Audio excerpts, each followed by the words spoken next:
Hey everyone, and welcome to Almost Cancelled. I'm Peter, that is Connor, and we are going to talk about the OA Season 1, Episode 6. It's called Forking Paths. Full spoilers for the episode, as always. This was a shorter episode. Yeah, it really was, and it felt it. I like that Netflix shows can, vary their length depending on whatever the episode needs. You know, it can be a short episode. If the story doesn't call for being like a full hour, it doesn't have to be a full hour. This is definitely the most drastic example, though. You know, if it needs to be longer than an hour, you can have 90 minutes for its finale, sure, whatever you want to do. But because this was 4 episodes in a row of about 60 minutes, and then we hit this one and it's like 32, you feel the difference. Yeah, it's so quick and brisk. Yeah. That does not mean to say that little of note happened. It was very, very eventful. So we had Hap, who's probably the biggest deal in this episode.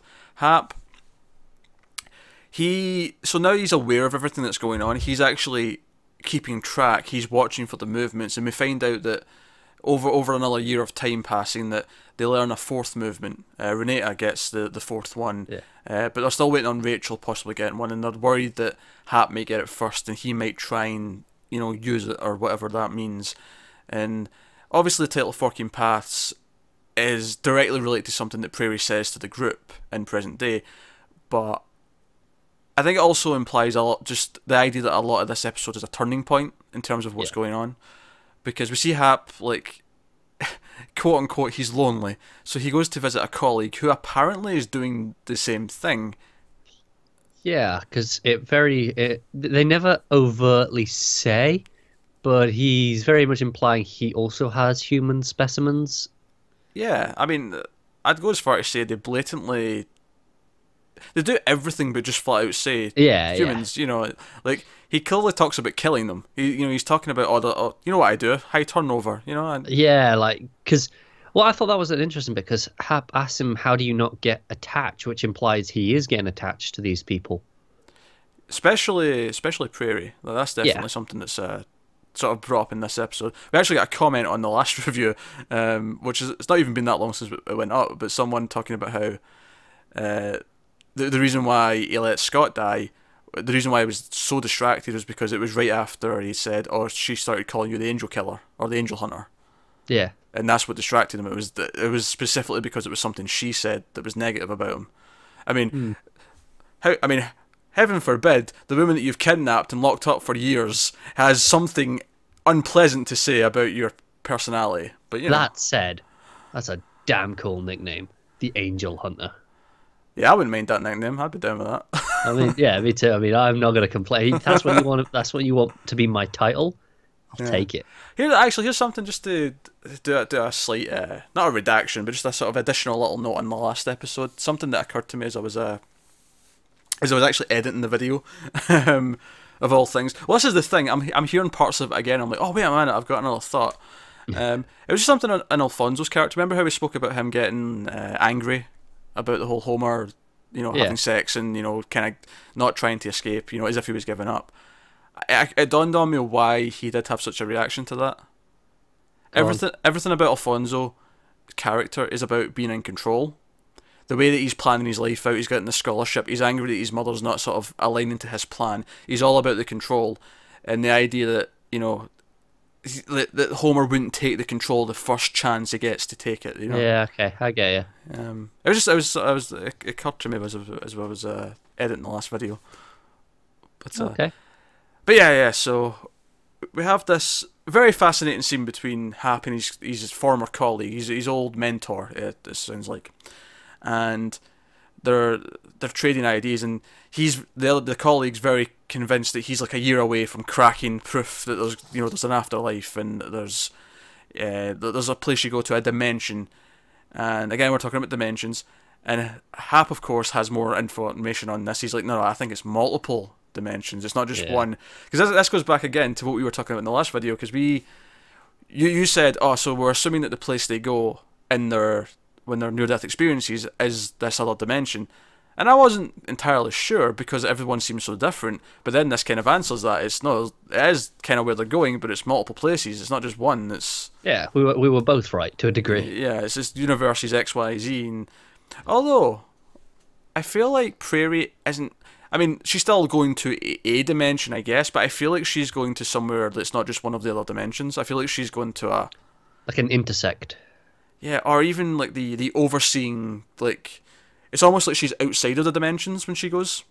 Yeah, because the others, or from what we've seen at least, like when we saw the other one, it was like a physical place. Yeah, yeah, it was like a normal place you could recognise. You've got a name for it. It's And Prairie's second one, like it was as well. You know, when she was outside before she went through the door, yeah, it's that like was she a physical, just a regular place. it's like she was in a dimension, but then she stepped out into the outside Intersection is what I'm thinking. It's where they all kind of meet and kind of cross over, and where you can see between them. Because when she goes into it again in this episode, it's almost like all those little things floating around are all the other universes, and it's like they start going out. Yeah, because obviously each time they're like puddles of water, they're like mirrors, windows, sort of thing, and that's where she sees a dimension. Like the very first time you look down, that's how you saw her in the water. Yeah. The second time we saw her look out of one and see her father. So it's like those are all the separate places, and that's kind of this crossing point in the middle. Yeah, because even when she's like drifting off into it, you almost like see her go away, but you see all the other lights come on around her, and it's like these are all different places. These are the different pockets, universes, or whatever you want to call them. Yeah. But yeah, so as soon as his colleagues like go in that room and look at that, I was like, this is shady, and this is weird that I'm feeling tense, and it's so well filmed that you immediately go, oh, something bad's about to happen.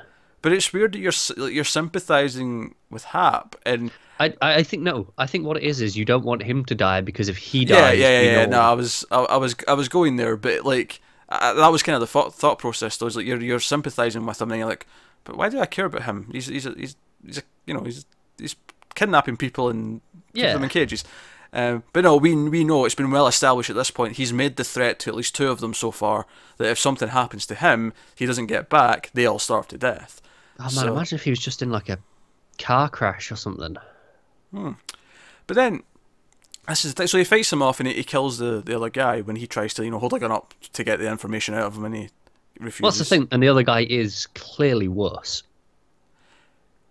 Yeah, I mean, because Hap, at least, like, he shows he has emotion. He shows he's connecting to at least one of these people on some level, whereas the other guy is so much more clinical. Is like, nope, how many has he had in his turnover and just outright killed? Which I think is wonderfully encapsulated by the fact that they're having a sandwich, they're making a snack in what is maybe not a functioning morgue, but it's still a morgue. It's still the idea that I think it is functioning, because when he opens the tray, the one that he tells him to open, you can see a body in the next one. Yeah, but let me rephrase. It's not functioning. The hospital's not using it. He's using it. Right, okay. Because the whole idea is that this whole wing, this whole section of the hospitals, that's why he's able to store people and hold them away captive. So it's being used that he's using it, but it's not, it's... Yeah, I got you. But, yeah, the fact that they're in this very sterile... Traditionally, it's just for dead bodies, but they're eating a snack. It's funny that I've seen this done a lot on TV, where you have like morticians having like a sandwich in the morgue, and it's meant to always be like this out there thing. Like, oh, look how zany they are.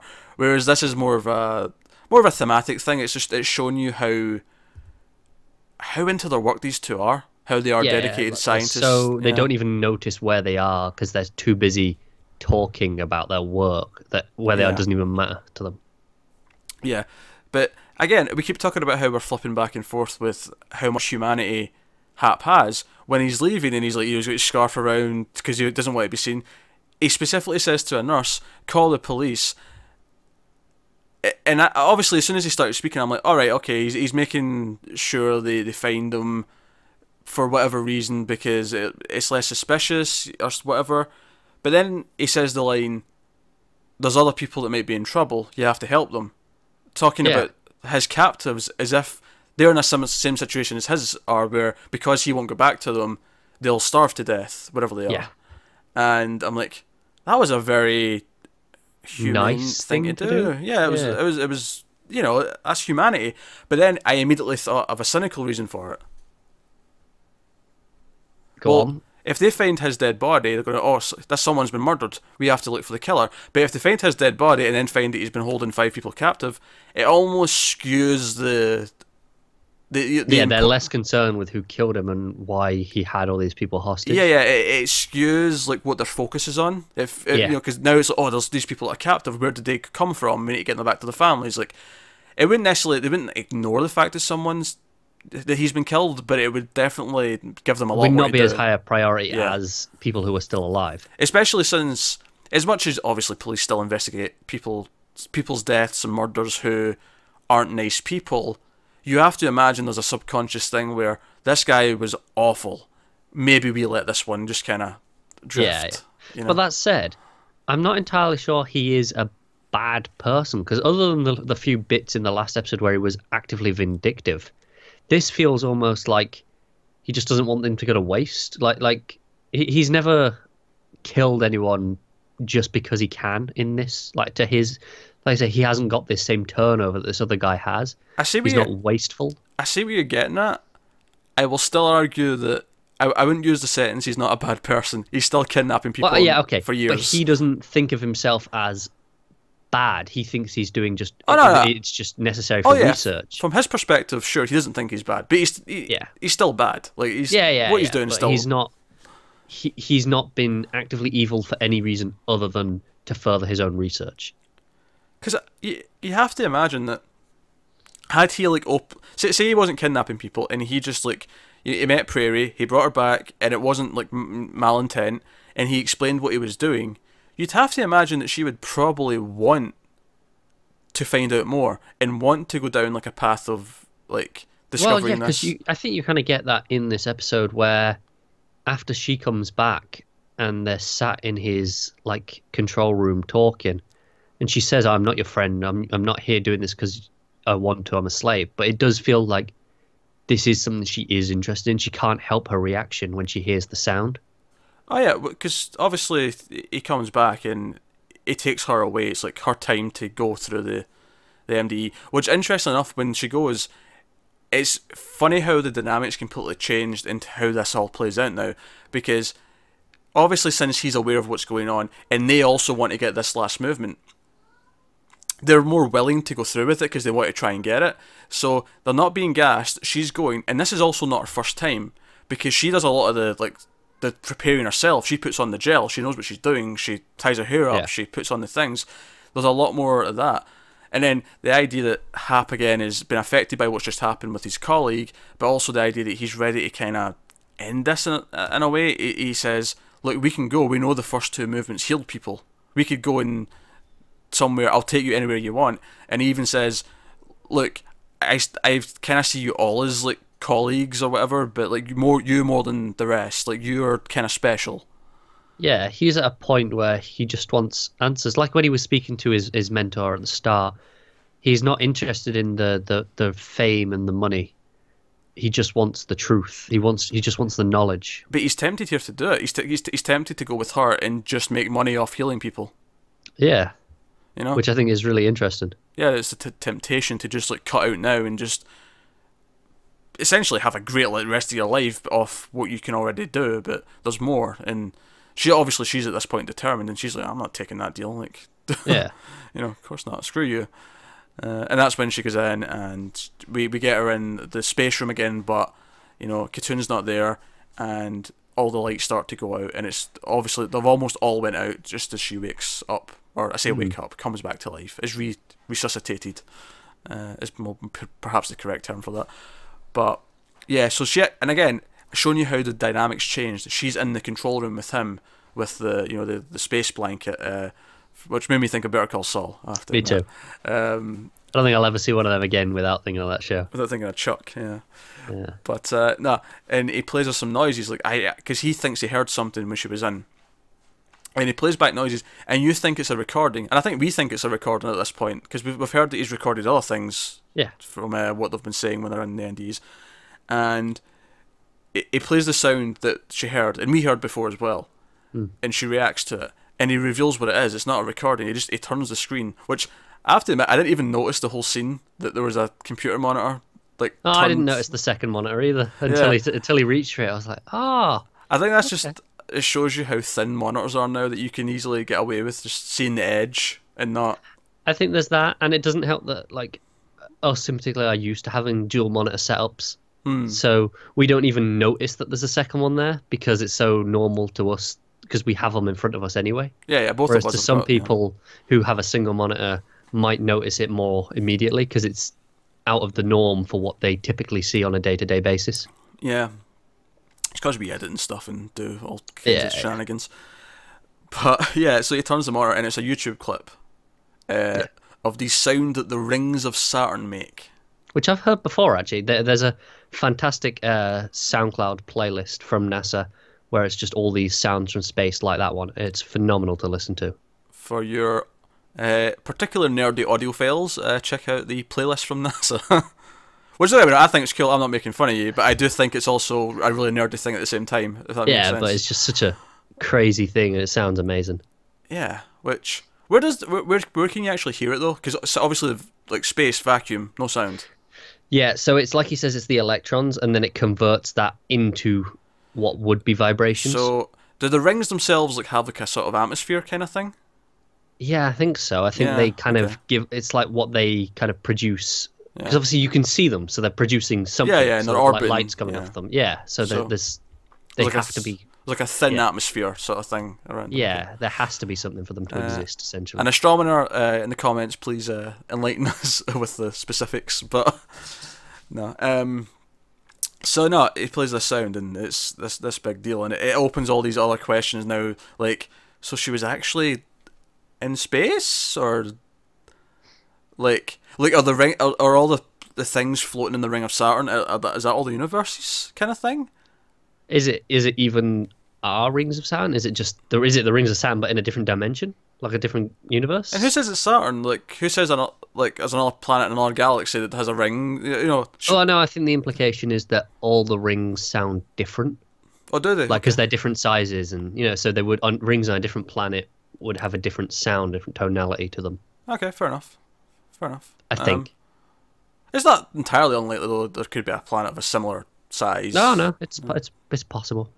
Oh, I'm not actually going down that route. I'm just, Yeah.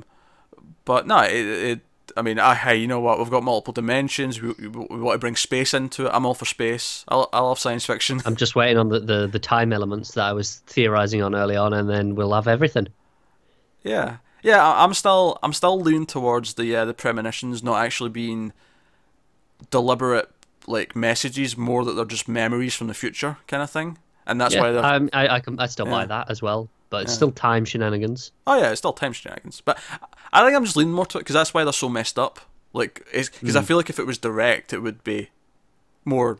Well, yeah, but it's coherent. One of those things where she has to put in what she remembers, and because she remembers it like that, it has to go in like that. It's kind of one of those self-fulfilling prophecy sort of things. And of course, the end of the flashback stuff is that the sheriff comes in when perhaps like entranced, listening to the Rings of Saturn, looking for hidden meanings, like a nut job, basically. Even though we know there possibly is something to find because of the premise of the show and everything that's happened, it's the kind of thing in real life. Oh, he's a nut job. He's sitting listening to the Rings of Saturn as if he's trying. I've done it. No, but I mean, I've still done it. No, but I mean, not entranced, trying to find a hidden meaning in them. Oh, yeah, I've done it. Okay. Anyway, sheriff comes up and he's obviously the monitor in front of him has got all the security camera footage from the and it was as he was walking towards the screen, I was thinking, wait a minute, that monitor's just blatantly there, like with all the people in the beds and whatnot. Like, it's almost impossible for him not to see that. So he pulls out his gun, back of the head, and that's one of two cliffhangers. The other cliffhangers in the present day. Very good cliffhanger as well. It is. I mean, it makes sense the episode ends here. The other cliffhanger is that Buck's dad closes the front door. Oh, bloody... I ended the episode and I just went, geez, it only took 6 episodes for one of the parents to shut the damn door. To be fair, it didn't start happening until episode 2, so... okay, sorry, 5 episodes. So, you know. I was at the end of one. I was the end of one, actually. Was the end of one, I was the end of one, yeah. Okay, no, right, but 5 full episodes. Yeah. But yeah, so yeah, what's going to happen? Like, that's what this show's done to, is that I'm going, he shut the front door, something's going to happen. I love how it's such a moment as well. Like, it shuts the door and it just ends. It just cuts to black with the door.